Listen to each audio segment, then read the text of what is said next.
So ngayon pong umaga, we will talk about the resurrection of Christ. Ang title ng ating topic, He is risen. Okay? Pray muna tayo before we continue. Lord, maraming salamat sa umagang ito. This morning, Lord, dalangin namin ito pong message na amin pong i-discuss about your resurrection. Mas magbigay sa amin ng katatagan sa aming pong pananampalataya patungkol sa iyong pagkabuhay na magmuli.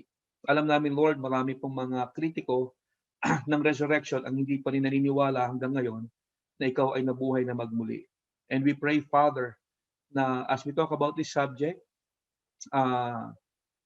mawala po yung duda kung meron man sa amin dito na somehow nagda-doubt pa rin about the resurrection. We just pray, Father God, pag natapos itong message na to, lahat po kami na narito ay 100% Panginoon Diyos, mas tatatag ang aming pong pananampalataya patungkol po sa iyong pagkabuhay na magmuli. Thank you so much, Lord. Ito pong aming dalangin sa ngalan po ni Jesus. Amen and Amen. Okay, so this morning, we are going to talk about the most important event in human history. At ito rin yung sinasabi ng Bible na message that turned the world upside down. Now, as a believer, mga kapatid, lahat po tayo naniniwala na si Jesus ay nag-resurrect. Okay? Kung ikaw ay Christian, I'm sure naniniwala ka na si Jesus ay nag-resurrect mula sa mga patay. We all believe that. Si Jesus ay namatay, He was buried, and He rose again from the dead. Pero may tanong ako sa inyo, mga kapatid. Ano kaya sa tingin niyo mangyayari? What if Jesus did not rose from the dead? Ano sa tingin niyo mangyayari kung si Jesus hindi naman talaga nabuhay na magmuli? Well, actually, may sinabi si Paul tungkol dito.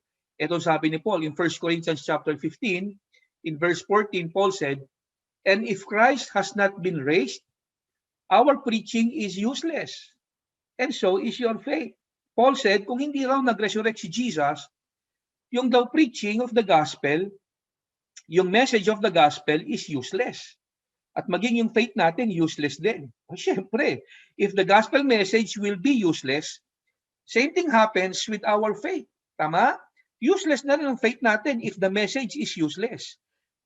And this will be a big problem for us. Kasi we believe that because of our faith in the gospel, do sa finished work ni Christ, naligtas tayo. Kaya kung ang gospel ay useless, useless din ang faith natin. E di hanggang ngayon, hindi pa rin tayo ligtas. Tama ba?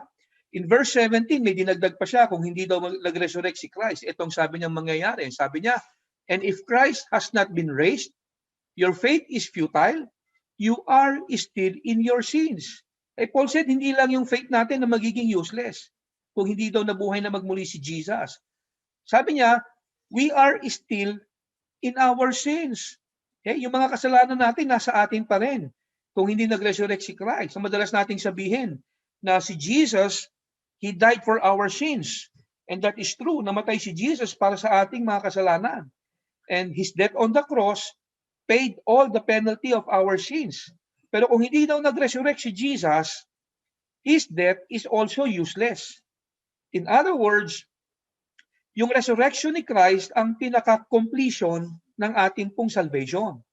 If Christ did not rise from the dead, hindi rin tayo ligtas ngayon.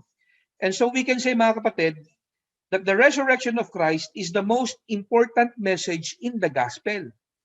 Kasi mababaliwala ang kamatayan ni Jesus at yung mga sufferings na kanyang tinamo on the cross kung hindi rin siya magre-resurrect.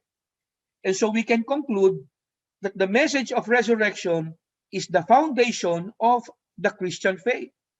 Dahil kung wala ang resurrection, baliwala ang lahat.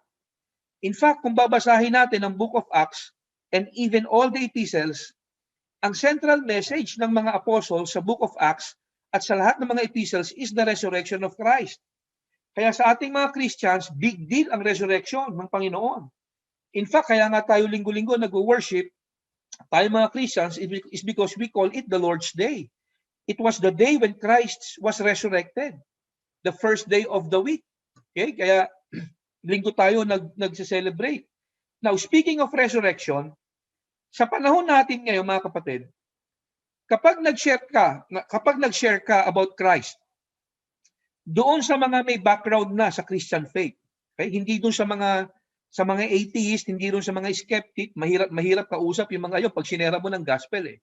Now, sa panahon natin ngayon, Pag nag-share ka ng gospel sa mga may background na sa Christian faith, either siya ay Catholic o evangelical Christian, the first thing that you will notice, pag tinanong mo sila kung naniniwala sila na si Jesus ay namatay at nabuhay muli, all of them will say yes. They believe that. Okay? Madali silang maniwala. Even though, hindi pa sila talaga nakakaranas ng regeneration. I hope naiintindihan niyo po yung sinasabi ko. Parang ganito po. Bago ako naligtas, bago ako naging Christian, bata pa ako, naniniwala na ako kay Jesus. And I know most of you here, parehas ko. Bata pa kayo, naniniwala na kayo kay Jesus. Ako, bata pa ako, naniniwala na ako kay Jesus. Because I grew up in a Catholic faith. Naging sacristan pa ako kung hindi nyo alam. Okay? I believe that Jesus died and rose again.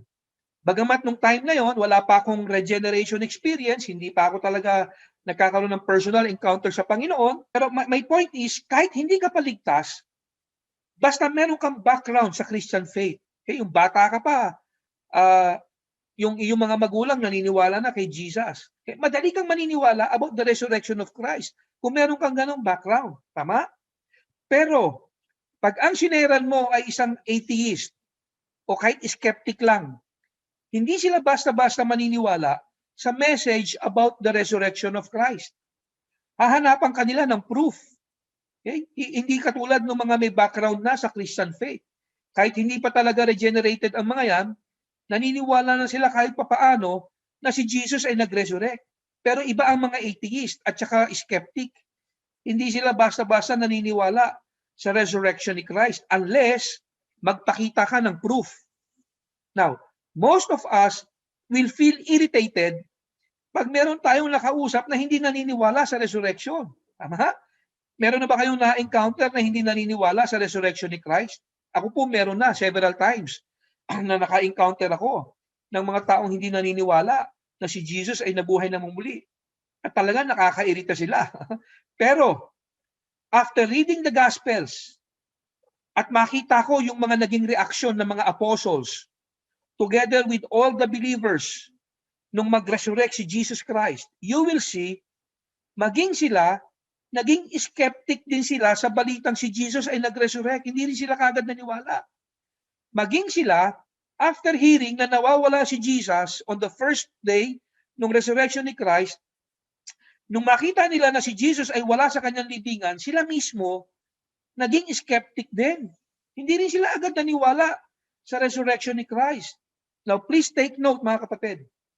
Bago pa namatay si Jesus, several times binanggit niya sa mga apostles na siya ay papatayin ng mga Hudyo and on the third day, siya ay mabubuhay muli. Hindi niya yan isang beses sinabi lang. Several times binanggit niya yan sa mga disciples. Kaya basahin natin yung ilan sa mga binanggit ni Jesus na yon. Look at this. In Matthew 16 verse 21, itong sabi ni Jesus. Let's read this. From that time on, Jesus began to explain to his disciples that he must go to Jerusalem and suffer many things at the hands of the elders, the chief priests, and the teachers of the law, and that he must be killed and on the third day be raised to life. Okay, ano sabi ni Jesus dito? From that time on, sabi niya doon sa unang statement niya, from that time on, meaning, nung alam na ni Jesus that his time is near, he began to explain to the disciples, he must be killed. Kailangan niyang mamatay. And on the third day, be raised to life. Klaro yung mga statement ni Jesus na to sa mga disciples niya. Sabi niya sa mga disciples niya, ini-explain niya, I must be killed, papatayin ako. And on the third day, mabubuhay akong muli. Ay hindi ito isang beses lang sinabi ni Jesus. Inulit niya yan in chapter 17, sumunod na chapter. Look at this, itong sabi ni Jesus in Matthew 17, verse 22 to 23. When they came together in Galilee, yung day dito referring to the disciples, kasama niya, he said to them, the Son of Man is going to be delivered into the hands of men. They will kill him, and on the third day, he will be raised to life. And the disciples were filled with grief. So sinabi na naman ni Jesus ito sa mga disciples nung sila ay nasa Galilee na siya'y papatayin, but on the third day, mabubuhay siyang muli. So hindi lang isang beses sinabi ni Jesus sa mga disciples niya na siya ay papatayin, pero on the third day, mabubuhay siyang muli. Okay? Not once. Maraming beses. Hindi naman sobrang dami, pero several times. Tama? Hindi lang isang beses sinabi ni Jesus sa kanila yon. In fact, yung sinabing yun ni Jesus, nakarating pa nga sa mga religious leaders. Ay hindi ko alam kung sinong nagchismis noon sa mga religious leaders. Pero nakarating sa mga religious leaders mismo, yung sinabi niya ni Jesus, na siya ay mabubuhay uli after 3 days. Tingnan niyo po ito. Itong sabi ng Matthew 27, in verse 62 to 64. Ito ay matapos siyang patayin. Okay? Patay na si Jesus, nasa libingan na. Itong sabi ng mga religious leaders. The next day, the one after preparation day, the chief priests and the Pharisees went to Pilate. Sir, they said, we remember that while he was still alive, that deceiver said, after 3 days, I will rise again. So give the order for the tomb to be made secure until the 3rd day. Otherwise, his disciples may come and steal the body and tell the people that he has been raised from the dead. This last deception will be worse than the first. Okay, what do we see here? Maging yung mga religious leaders, nakarating sa kanila yung mga sinabi ni Jesus sa mga disciples na siya ay mabubuhay muli after 3 days. Malamang-lamang si Judas ang nagchismis sa kanila noon. Tama? Wala akong maisip kung paano nila nalaman yun eh. Kasi mga disciples lang naman yung sinabihan ni Jesus nung tungkol sa kanyang resurrection. Anyways, yung mga sinabi ni Jesus sa mga disciples na siya ay mabubuhay muli on the 3rd day, nakarating siya sa mga religious leaders. Kaya ang ginawa nila, sabi rito, nag-request sila kay Pontius Pilate na pabantayan yung libingan ni Jesus dahil baka daw nakawin ng mga disciples yung bangkay at palabasin na siya daw ay nabuhay muli. Tama? Now, it is interesting to know, yung mga kaaway ni Jesus, naalala nila yung mga sinabi ni Jesus na siya ay mabubuhay muli on the 3rd day. Kaya nga pinabantayan nila kay Pilate yung libingan ni Jesus hanggang 3 araw. Samantala, yung mga disciples ni Jesus, na direktang sinabihan ng Panginoon, hindi lang isang beses, but several times. Sinabihan sila, ako ay papatayin at mabubuhay akong muli after 3 days. Silang mga sinabihan ng direkta ng Panginoon, hindi nila naalala yung sinabing yun ni Jesus na siya ay mabubuhay after 3 days. Or could it be na hindi talaga sila naniniwala na si Jesus ay mabubuhay muli on the 3rd day? Posibleng naalala din nila yung mga sinabi ni Jesus na siya ay mabubuhay muli on the 3rd day. Kaya lang dahil hindi naman sila hindi nga lang sila isang beses sinabihan ni Jesus several times. Kaya lang posible naalala nila pero sadyang hindi talaga sila naniniwala din. Dahil kung naniniwala sila mga kapatid, yung mga disciples, na si Jesus ay mabubuhay after 3 days, posible after malagutan ni Jesus ng hininga, magka-countdown sila. 72 hours lang naman ang 3 days. Tama? So dapat on the 3rd day, nag-aabang na sila sa libingan ni Jesus. At inaabangan nila yung pagkabuhay uli ni Jesus. Lalabas si Jesus doon sa libingan. Na-imagine ko lang. Siguro kung nandoon tayong lahat, ano? Okay? Palagay ko lahat tayo nandoon mag-aabang sa resurrection ni Christ, magka-countdown tayo. Parang New Year. 10, 9, 8, 7, 6, 5, 4, 3, 2, 1. Tama? Tapos lalabas na si Jesus kasi hindi naman mahirap kwentahin yung 72 hours, 3 days. Tama? Anyways, none of the disciples, mga kapatid, actually believe sa mga sinabi ni Jesus na siya ay mabubuhay muli after 3 days. Dahil kung merong naniwala sa kanila, meron sanang nag-abang sa libingan ni Jesus. In fact, even after hearing na si Jesus ay nawawala na sa kanyang libingan, hindi pa rin sila agad-agad naniwala. Para silang mga skeptic sa panahon natin ngayon. Hindi sila basta-basta naniniwala hanggat walang proof. Now, at this point, magbabasa tayo ng ilang mga verses. Okay, basahin na natin yung buong istorya ng mga unbelief and doubts nitong mga closest friend ni Jesus about the resurrection. At I will prove to you na sila mismo naging skeptic din nung si Jesus ay nawawala na on the first day, on the first morning ng kanyang resurrection. At lahat sila naging skeptic din. Look at this. Simulan natin sa Mark chapter 16 verse 1 to 2. Ito sabi ng Bible. When the Sabbath was over, Mary Magdalene, Mary the mother of James, and Salome bought spices so that they might go to anoint Jesus' body. Very early on the first day of the week, just after sunrise, they were on their way to the tomb, and they asked each other, "Who will roll the stone away from the entrance of the tomb?" Okay, ang sabi dito, when the Sabbath was over, there was a group of women na nagpunta sa tomb ni Jesus. Meron silang daladalang spices para i-anoint yung katawan ni Jesus. So sino-sino itong tatlong babaeng ito? Si Mary Magdalene, yung Mary na nanay ni James, at saka si Salome. So silang tatlo nagpunta sa tomb ni Jesus para i-anoint yung katawan ni Jesus. The reason why ngayon lang nila i-anoint ang katawan ni Jesus o parang i-re-embalm nila uli si Jesus is because napakabilis kasi ng mga pangyayari. If you can recall, dinakip si Jesus gabi, pinatay agad kinabukasan, inabutan sila ng Sabat, at dahil dapat pahinga during Sabat, Sunday morning na sila nagkaroon ng chance to anoint the dead body of Jesus.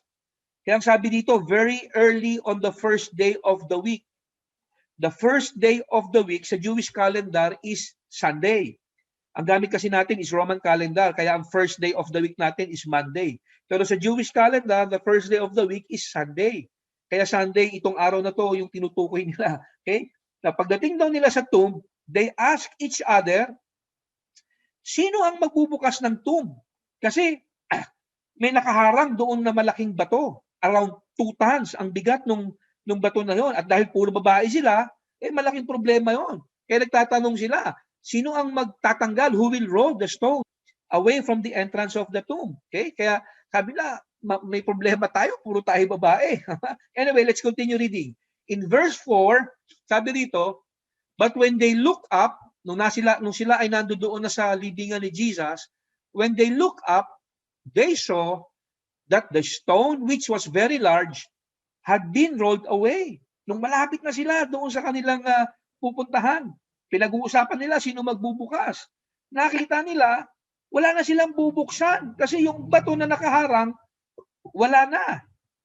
Tanggal na. Tama? At nung pumasok sila sa loob ng libingan, wala na doon si Jesus. So yung mga babaeng nagpunta sa libingan ni Jesus, nagulat silang lahat. Hindi nila alam kung ano ang nangyayari. Now, may tanong ako sa inyo. Ano sa tingin nyo ang unang-unang pumasok sa isipan ng mga babaeng yon na nakitang wala doon sa libingan yung katawan ni Jesus? Naisip ba nila na si Jesus ay nabuhay na magmuli? Gaya ng nauna ng sinabi ni Jesus sa mga disciples, na posibleng sila rin mismo ay nakarinig tungkol sa bagay na yon? Kasi lagi rin naman silang kasama sa mga journey ni Jesus. Now, ano sa tingin nyo ang unang pumasok sa isip nila? Naisip ba nila na si Jesus nag-resurrect nga? Naisip kaya nila yon? Nung makita nilang wala si Jesus doon? Ano sa tingin nyo pumasok sa isip nila?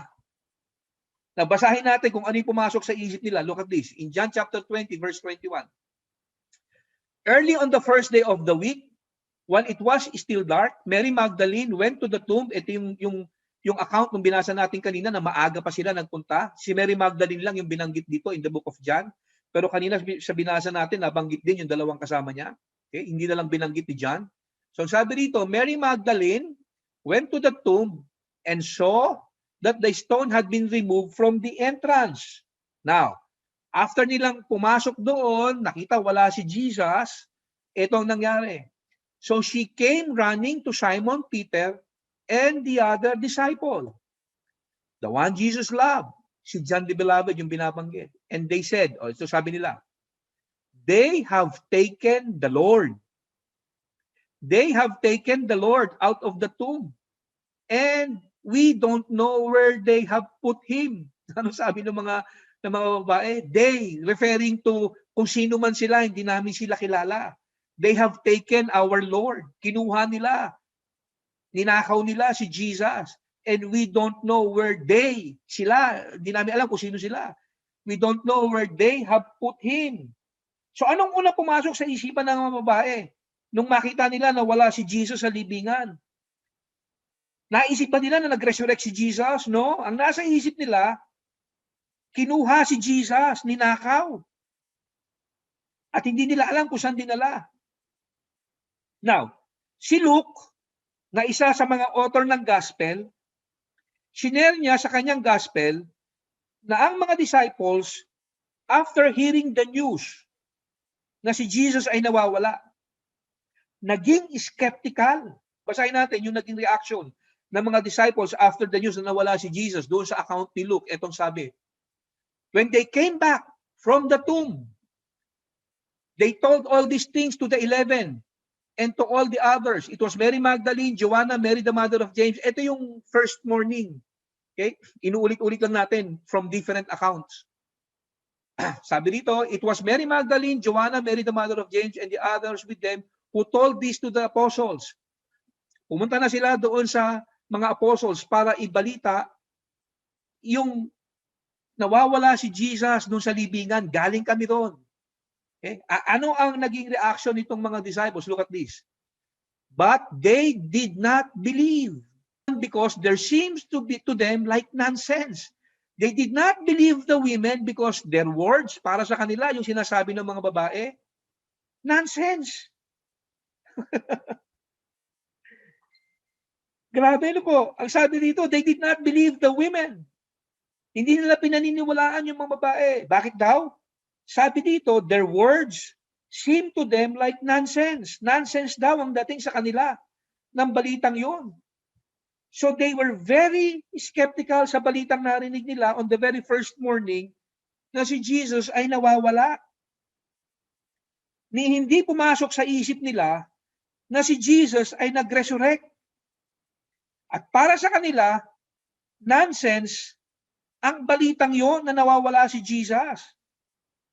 Now, kung merong mga skeptics ngayon sa panahon natin na hindi rin naniniwala sa resurrection ni Jesus, na para sa kanila, nonsense din ang patungkol sa resurrection ni Jesus, well, they are in good company. Dahil maging yung mga closest friend ni Jesus, the original disciples, yung mga kasama ni Jesus from the start ng kanyang ministry, sila mismo naging skeptic din nung mabalitaan nilang si Jesus ay nawawala on the very first day of his resurrection. None of them assumed that Jesus was resurrected. Ni isa sa kanila hindi pumasok sa isip nila na si Jesus ay nabuhay na magmuli. They did not believe. Who are the they? The apostles. At para sa kanila, nonsense. Grabe na po. Pero ito maganda. Si Peter, dahil paulit-ulit sigurong sinasabi ng mga babae na doon sa mga nagpunta rin sa tomb, wala talaga si Jesus doon sa libingan, wala talaga siya. Maniwala kayo. So ang ginawa ni Peter, nagpunta siya mismo doon sa libingan ni Jesus to see what really happened. Etong sabi ng Bible, look at this. Peter, however, got up and ran to the tomb. Can you imagine? Ilan yung mga disciples na nando doon? 10 sila o 11. 11 pala. What happened? Si Peter lang ang actually, 2 sila dyan, kasama si John the Beloved. Hindi lang na-record sa account ni Luke. 2 lang sila ang nag-aksaya ng panahon na puntahan yung libingan ni Jesus. Okay? Dapat yung Peter and John, however, got up and ran to the tomb. Bending over, he saw the strips of linen lying by themselves, and he went away wondering to himself what had happened. Anong nakita natin dito? What do we see here? Pagpasok daw ni Peter doon sa libingan, ang nakita na lang daw niya yung linen na binalot sa katawan ni Jesus, pero si Jesus wala na doon sa libingan. Now, Ano ang naging reaction ni Peter after seeing that? Nagsisigaw ba si Peter? At sinabi niyang, nabuhay ng muli si Jesus. Totoo yung sinabi niya. On the third day, mabubuhay siyang muli. Ganun ba naging reaction ni Peter? No. Tingnan niyo, itong sabi niya rito, ha? Sabi rito, itong reaction ni Peter. He went away wondering.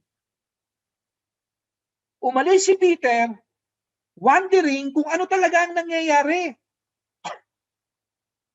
Hindi siya umalis doon na masayang-masaya, nagsisisigaw, at nagsasabi na nabuhay na muli si Jesus. Totoo na siya ay nabuhay muli. Gaya ng sinabi niya, no, hindi ganun ang kanyang reaction. He went away wondering. Nagtataka siya, ano ba nangyayari? Now listen mga kapatid. This is one of the most important part sa narrative na to. Dinocument ni Luke na siyang writer ng gospel na to, yung skepticism, yung unbelief ng mga taong magiging spokesmen and spokeswomen of this brand new movement na isisilang, which is Christianity. Ito yung mga closest friend ni Jesus mismo. They themselves documented their own disbelief. Lahat po sila, hindi lang si Tomas. Kasi iniisip ng marami kapag ang pinag-uusapan yung nagda-doubt kay Jesus, yung skeptic sa resurrection ni Jesus, ang laging kawawa si Tomas. Hindi po, masyado nating kinawawa si Tomas, but the truth of the matter is, hindi lang si Tomas ang nag-doubt at naging skeptic sa resurrection ni Jesus. All of them, all the disciples, maging yung mga babaeng close friends ni Jesus, they documented their own disbelief. Hindi sila basta naniwala agad-agad. Kaya yung mga skeptic sa panahon natin ngayon, they are in good company kung nandoon sila sa panahon ng mga apostles. Pare-parehas sila. Okay? Skeptical sila sa resurrection ni Christ. So, let's continue. Yung narrative na binasa natin kanina, umaga nangyari yon, di ba? It's early Sunday morning. Now, that evening, tingnan natin kung ano nangyari. Kasi that evening, nagkaroon ng emergency meeting yung mga disciples. Pinag-usapan nila kung anong nangyayari. Bakit nawawala si Jesus? Okay, na-imagine ko lang. Okay? Nung umagang yon, nawawala si Jesus. Hindi pa rin nila maiisip na si Jesus ay nag-resurrect na. Skeptical sila, para sa kanila, nonsense. Nagpatawag sila ng general, ng emergency meeting. Nag-meeting ngayon sila nung gabing yon. Pinag-uusapan nila ano ba nangyayari. Basahin natin yung gabing yon, nangyari na yon. Ito sabi ng Bible. On the evening of that first day of the week, that same day, nung nawawala si Jesus nung umaga, ito gabi na. On that evening, when the disciples were together, with the doors locked, for fear of the Jewish leaders. Now, nung gabi daw yun, the disciples were together, so meron silang emergency meeting. And then, ano sabi dito? Nakalock ang pinto nila, nilockdown nila. Bakit? Because they fear the Jews. Iniisip nila na namatay na si Jesus. Tapos kinuha pa nila si Jesus. So tayo na ang posibleng isunod nila. Kaya ilak niya ang pintuan, baka bigla tayong pasukin. So posibleng gano'n na nasa isip nila. So the very evening of the same day, nung umagang nalaman nila na si Jesus ay nawawala sa libingan, hindi sila naging masaya at ipinamalita na si Jesus ay muling nabuhay. Ni hindi pumasok sa isip nila na si Jesus ay nabuhay muli. Bagkus, sila ay puno ng takot dahil ang nasa isip nila baka sila ang isunod ng mga religious leaders na hulihin at parusahan. Now, that same evening, Bible tells us, doon sa sumunod na verse, nagpakita si Jesus sa kanila. Okay? At ang naging reaksyon nila nung makita nila si Jesus ay katulad din ng reaksyon ng isang tao na nakakita ng patay na nabuhay. Ano ba ang karaniwang reaksyon ng tao makakakita ng patay tapos nabuhay? Siyempre matatakot ka. Nakakita ka naman ng patay pagkatapos nabuhay. Of course, yung first reaction mo, matakot ka. Ito sabi ng Bible, look at this. Nung magpakita si Jesus, they were startled and frightened, thinking they saw a ghost. Nagpakita si Jesus. Nung magpakita si Jesus, lahat daw sila natakot at ang nasa isip nila, baka multo yung nagpakita sa kanila. And that, I believe, is a normal reaction. Tama? Makakita ka ba naman ng patay na, tapos nilibing na, tapos eto ngayon, nasa harap mo. So kahit ikaw siguro, you will react the same way as the disciples did. Matatakot ka din. Tama? Anyways, nung magpakita si Jesus sa kanila, dahil nakita na ni Jesus na natatakot sila, itong sabi ni Jesus, He said to them, "Why are you troubled? And why do doubts rise in your mind?" Ang unang sinabi ni Jesus sa kanila, "Why are you afraid? Why are you troubled?" Or why are you afraid? And then ang sabi ng Lord sa kanila, "Why did you doubt?" In other words, after that Sunday morning na nawala si Jesus, posible na naalala na nila at pinag-uusapan ngayon ang patungkol doon sa mga sinabi ni Jesus na siya ay mabubuhay after 3 days. But still, they have doubts na yun nga ang mangyayari. Kaya ang tanong ni Jesus sa kanila, ba't kayo nagduda? Why do doubts rise in your minds?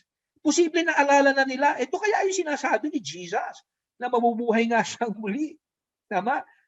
Agree? Now, kung familiar kayo sa mga gospel stories, puntuhan ko lang sandali yung sinabi ni Jesus na why are you afraid or why are you troubled? Kung familiar kayo sa mga gospel stories, madalas gamitin ni Jesus ang tanong na yan sa mga disciples kapag sila ay nagdi-display ng doubt. Lagi niyang sinasabi sa kanila, why are you afraid? Naalala niyo, nung sila ay nasa gitna ng laot, tinest sila ng Lord, nagpadala si Lord ng malakas na alon at ulan, tapos natutulog siya. Ginising nila si Jesus. Ang tanong sa kanila ni Jesus, why are you afraid? Sagot ng mga disciples, lulubog na ang bangka natin, mamamatay na tayo. Ano sabi ni Jesus? Yes, I know, alam ko. But why are you afraid? What happened to your faith? Why did you doubt? Ganun lagi ang sinasabi ni Jesus sa mga disciples. Every time na sila ay nagda-doubt. Why are you afraid? So that Sunday evening, the first time na nagpakita si Jesus sa kanila, it clearly shows na posibleng naalala na nila yung mga sinabi ni Jesus sa kanila na siya ay nag-resurrect na o na siya ay magre-resurrect on the 3rd day. But still, doubtful pa rin silang lahat. Kaya hindi lang si Tomas ang dapat tawaging doubter. Lahat sila. Now, after sabihin ni Jesus na bakit sila nag-doubt, Jesus began explaining to them what was written in the scripture about Him. Look at the next verse. Itong sabi ni Jesus. And He said to them, this is what I told you while I was with you. Everything must be fulfilled that is written about me in the law of Moses, the prophets, and the Psalms. So in-explain ni Jesus ang lahat ng nakasulat doon sa kanya sa buong Bible. Nung time na yon, ang Old Testament is composed of these three books, the law of Moses, the prophets, and the Psalms. Okay? Nang sabihin ni Jesus na everything must be fulfilled that is written about me in the law of Moses, the prophets, and the Psalms, ang tinutukoy niya rito is the entire Old Testament scriptures. So in-explain ni Jesus sa mga disciples na siya yung sinasabi sa buong Old Testament Bible. Kaya kapag ikaw ay nagbasa ng Old Testament, pagkatapos hindi mo nakita si Jesus doon sa Old Testament, hindi mo naiintindihan ang Old Testament. Dahil si Jesus ang tinutukoy ng mga prophecies in the Old Testament. So in-explain ni Jesus sa mga disciples na siya yung sinasabi sa Old Testament scriptures. Now, let's continue reading. Sabi dito in Luke chapter 24, sa verse 46 hanggang 47. And He told them, this is what is written, the Messiah will suffer and rise from the dead on the 3rd day. And repentance for the forgiveness of sins will be preached in His name to all nations, beginning at Jerusalem. So in-explain ni Jesus sa kanila ang sinasabi ng Old Testament scripture that the Messiah will suffer and will rise from the dead. and repentance for the forgiveness of sins will be preached to all nations. And then, matapos magpaliwanag ni Jesus sa mga disciples na siya nga ang nilalaman ng Old Testament prophecy, may sinabi si Jesus sa kanila na nagpabago ng kanilang buhay mula ng araw na yon and for the rest of their lives. Uulitin ko po yon. After i-explain ni Jesus na siya ang nilalaman ng Old Testament scripture, merong sinabi si Jesus sa kanila na nagpabago ng kanilang buhay mula ng araw na yon and for the rest of their life.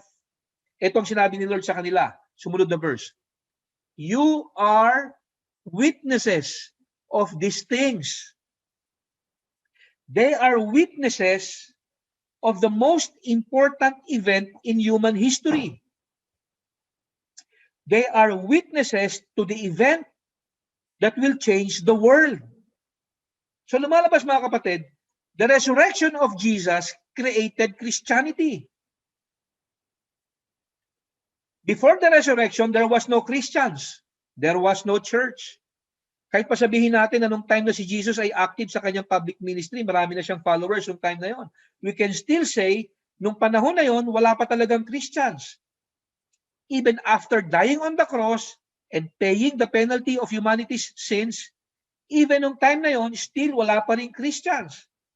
Because nagkaroon lang talaga ng mga Christians after the resurrection of Christ.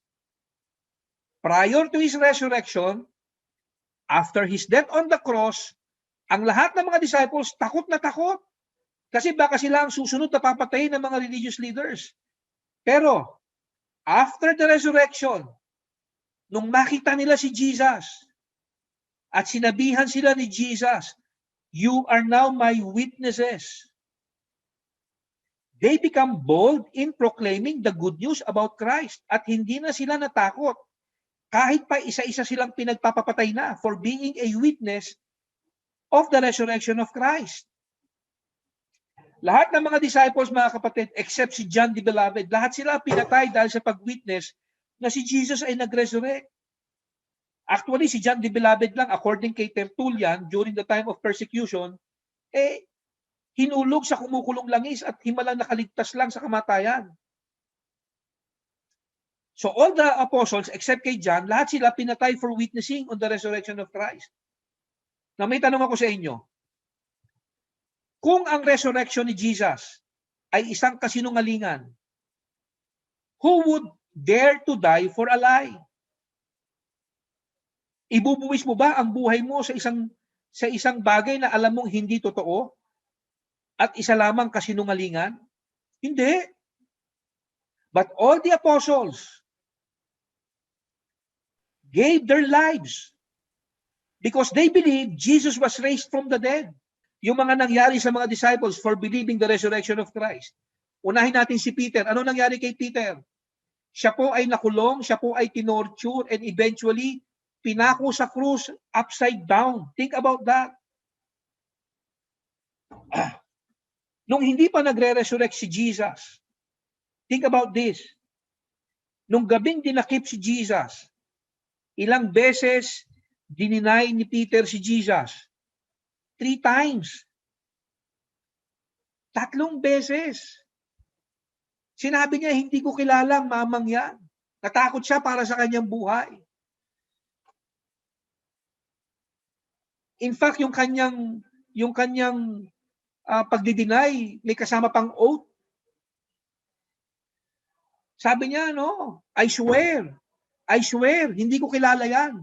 Grabe. I never knew that man. Pero ano nangyari after the resurrection? He became a witness sa resurrection ni Christ. Eyewitness siya eh. Winarningan siya ng mga high priest na itigil yung ginagawa niya na pag-share. Kung hindi, parurusahan siya. Pero nagpapigil ba siya? No. Ang sabi niya sa high priest, I would rather obey God than men. Tingnan nyo.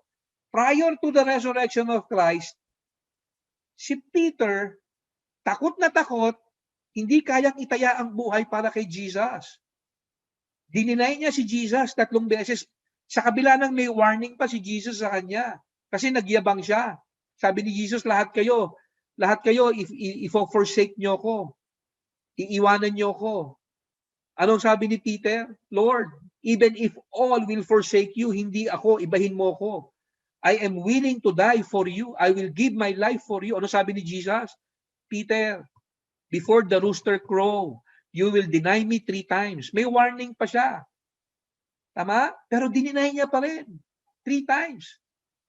Pero, after the resurrection, nag-share siya ngayon, si Jesus na buhay na magmuli. Anong napala niya?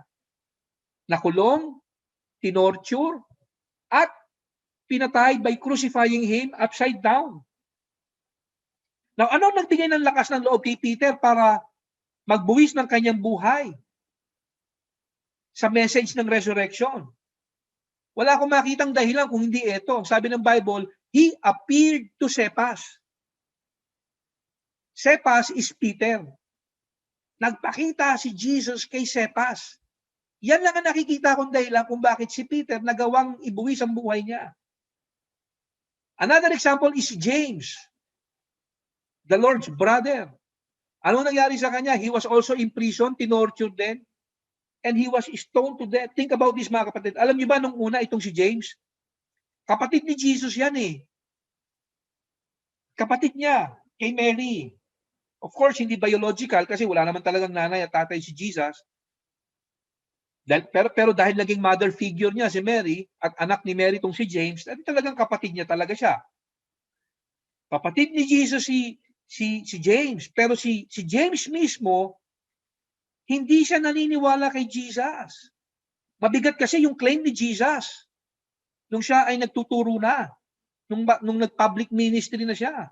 Ang claim ni Jesus, He is the Son of God. And God Himself in the flesh. Eh kung ikaw man kapatid ni Jesus nung time niyo, kung ikaw si James, araw-araw mong naging kalaro nung bata pa kayo, itong si Jesus.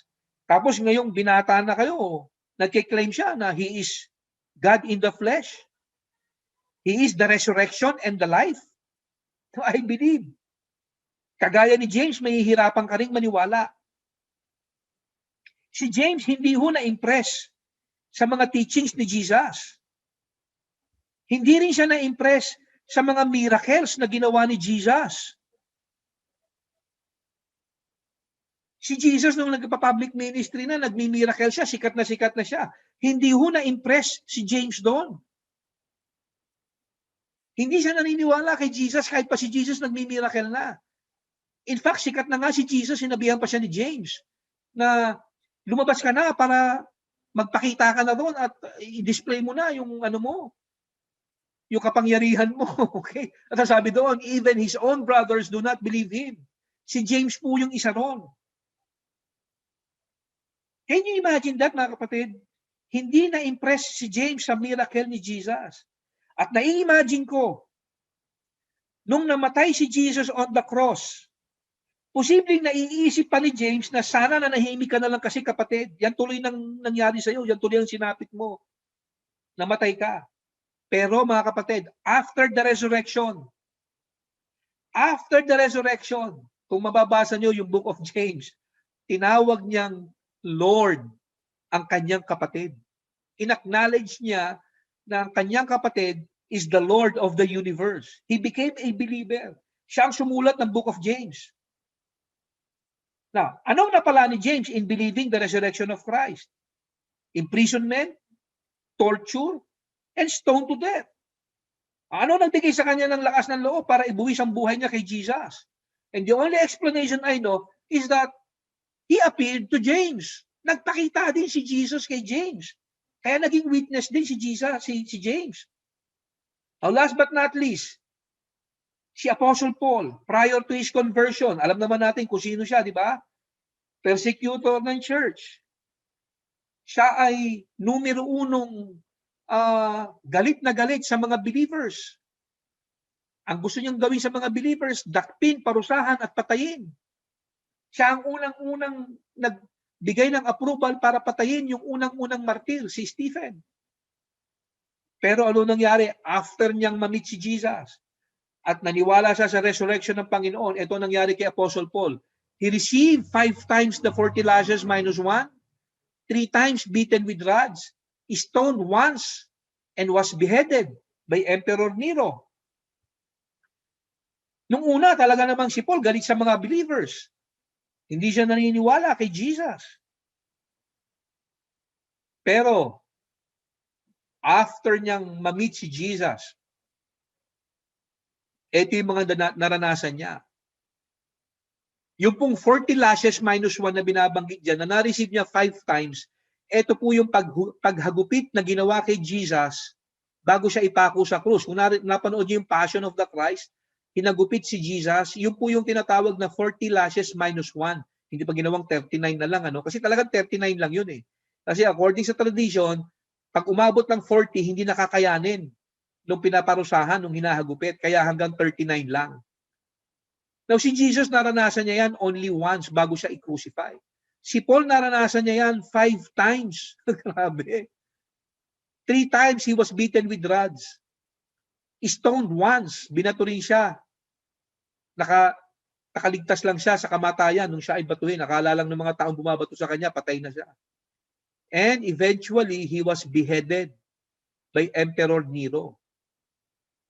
Na anong nagtulak kay Apostle Paul para magbuwis ng buhay para sa Panginoong Jesus?